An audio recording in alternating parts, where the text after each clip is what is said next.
Hey everybody, how's it going? We're talking about the fragrances that I used to wear nonstop, and this was in my earlier days of getting into fragrances. So if you're newer to my channel, I don't think you've heard me talk about these before, but I'm going to tell you those fragrances and the ones that replace them. All right, we're going to start with Club de Nuit Intense Woman by Armaf. Now, if you've been following me on TikTok, this was probably the third or fourth video that I posted, and it was the first video that ever went viral for me, right? So this scent, I was absolutely gushing about. And just to kind of give you a quick backstory, I was scrolling on Amazon and I saw this bottle, looked absolutely gorgeous, it was about 27 bucks. I didn't know anything about how it smelled or how long it lasted, and I just blind bought it because the bottle was super cute. Now, a couple days later, I get it, I smell it for the first time, and then I look to see what the notes of the fragrance are, right? So when I first smelled this scent, it kind of smelled like blackberries on me. It was like a dark berry scent. It was kind of mysterious. It was sexy. And I think I got this in the springtime. So it was a warm day outside, and it smelled really nice. There was a little bit of florals, but also at the same time, there was just a touch of sweetness, and it kept ping-ponging back and forth from a little bit of a vanilla sweet to a chocolate sweet. So when I finally looked up this fragrance, I found out that it's a dupe of Water Noir by Tom Ford, all right? So I've never smelled this one before, at least back then. And when I was wearing this, I was trying so hard to be like, okay, it's supposed to smell like a dark chocolate scent. And sometimes I would smell it, sometimes I wouldn't. I don't really get much dark chocolate with this fragrance, but the rose was definitely showing out a little bit more in a synthetic way. The rose here is much more luxurious, and it's not really confused to be like a mature, outdated rose scent. But this one, according to a few of my followers that blind bought it, the rose went in a very mature direction to them. I remember this girl said that her coworker said she smelled like a nursing home, which she really didn't like to hear. So she was really kind of upset about that. But at the end of the day, it was like a $27 fragrance. So at least, they weren't burning their pockets too much. But for the most part, the people that blind bought this fragrance off my recommendation really did love it. And the thing I enjoyed about wearing this scent, when I finally compared these two after wearing this for however many times, was that this outperforms Noir de Noir. Like Club de Nuit Intense Woman is a fragrance that lasts over 10 hours. It is unisex, by the way, because this is a unisex fragrance. So don't let the woman throw you off. I know that there is rose in the scent, but there's rose in other masculine fragrances as well. So don't let that freak you out, all right? But yeah, a nice fragrance. But when this came to town, I was all about it. I wore this one nonstop. It's a romantic, high quality type of fragrance. You can definitely tell the difference in quality. It's not really a shocker. This is a $27 fragrance. This was like a $250. This one I bought. This one was a gift from my follower when my following kind of started growing. But yeah, this smells super good. But I would not count this out, especially if you're newer to scents and, the budget is a little bit more tight. You know what I'm saying?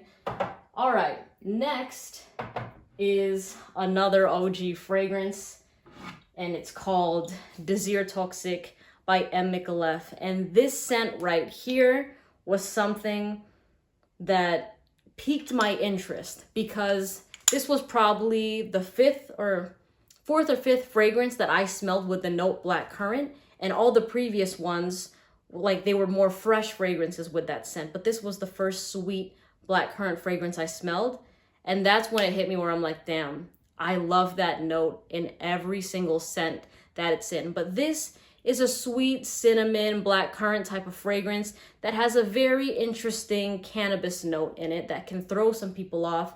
And then there's also that patchouli that kind of gives it a bit of a dirty, earthy smell. Now, I don't find this to be as bold and as polarizing, even though those notes are a hit or miss to some people. You know what I mean? Because this fragrance was never obnoxious when I wore it. It definitely stayed within my scent bubble. I think this thing would definitely get obnoxious if you oversprayed it because it can get a bit too sweet.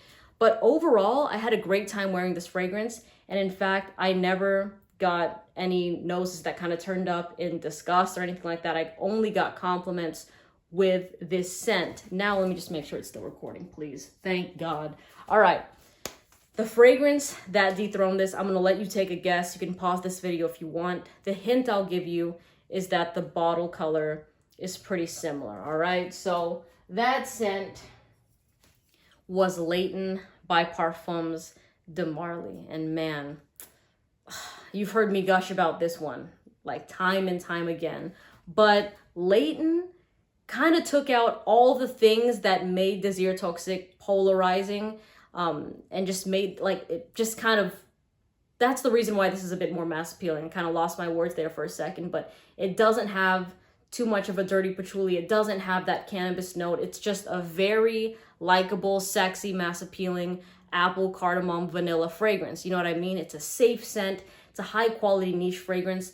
This is high quality as well, but this is more challenging than Leighton. So for me, when I first put my nose on this, I didn't really care too much about it because I was still loving La Nuit de l'Homme a lot more. But when it started to get a bit cooler and I smelled this again, I was like, oh shit, this is a nice fragrance. And then I slowly just stopped wearing this one and only threw on Leighton because the performance, this easily takes the cake. DesirToxic, like I said, more of a scent bubble fragrance, like 6-hour scent maybe. But Leighton is like a double-digit performing type of scent. So it was really a no-brainer. But yeah, I still got love for both of these scents, even though I don't even wear Leighton as much anymore. All right, next is probably gonna be a very unpopular opinion, but Gentle Fluidity Silver by MFK was my favorite MFK for a minute because it smelled, well, you know what? No, it wasn't your typical fresh and clean fragrance. You know, it wasn't citrusy, didn't smell like linen, but at the same time, there was something about this that was icy. It was cool. It was refreshing. It kind of gives me, till this day, like cold CEO type of vibes. You know what I mean? Somebody that gets their shit done, but it's not that much of an intimidating fragrance, but they just don't really, it's like a somebody that kind of prefers to be isolated. That's how I kind of view this scent. Some people think that that's mysterious, but for me, yeah, it just kind of gave me like an icy cold CEO kind of vibe. And this had a really nice scent trail and it lingered in the room. I remember I wore this and somebody that went to the same hallway I was in about 5 to 10 minutes later said that they could still smell this fragrance. So I got a lot of love for Gentle Fluidity Silver. If you've seen my reviews on this, I kind of mentioned that it smells like, if you've played Mortal Kombat, if Sub-Zero was a fragrance, it would be Gentle Fluidity Silver. Now, the reason I say that this is an unpopular opinion is because the fragrance that dethroned this was Omrisome. I tried this one first, and then I tried this one months later, but for some reason, I just loved how easy to wear Omrisome is. And typically, I would assume that it would be the other way around, where somebody would try this scent and then they'd smell Gentle Fluidity and they're like, oh, that's a more challenging fragrance. I like how unique that is, because between these two, Gentle Fluidity is definitely the more unique fragrance, definitely the one that will not get confused as another scent, whereas Omrisome is a fragrance that, you know, you've probably smelled before because it's just a very safe type of scent. It doesn't do anything daring. It knows the role that it plays, but that's what I like about it. You know what I mean? Sometimes you just want a fragrance that's a good grab and go. And for me, Omrisome for a minute became my comfort fragrance. So I kind of started preferring like a simpler smell in comparison to this one. And I also liked that this actually didn't have a scent trail, which also might be an unpopular opinion, but sometimes I wanted something a little bit more light, you know what I'm saying? So Omrisome was a nice one. Honestly, I hardly use the both of these anymore just because other things have outshined it, but I just wanted to kind of, you know, let you know how it was back in the day in my my earlier days on the channel. But yeah, Omrisome Gentle Fluidity Silver.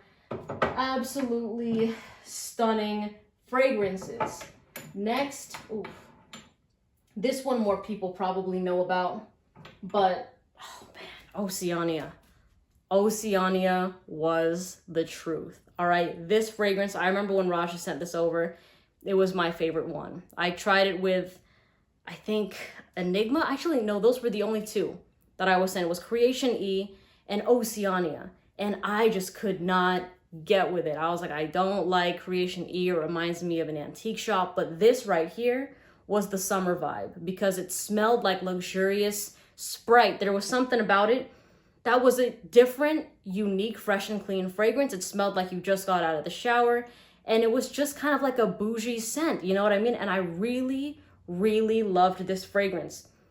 And honestly, you know what? I might wear this tomorrow. Yeah, I haven't worn this one because the fragrance that dethroned this, you could tell it's from the same house. Elysium.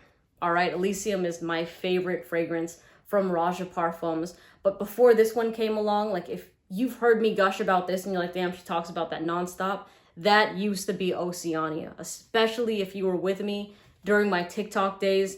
My scent of the day video, you know how you hear me say my scent of the day is salt and pepper, right?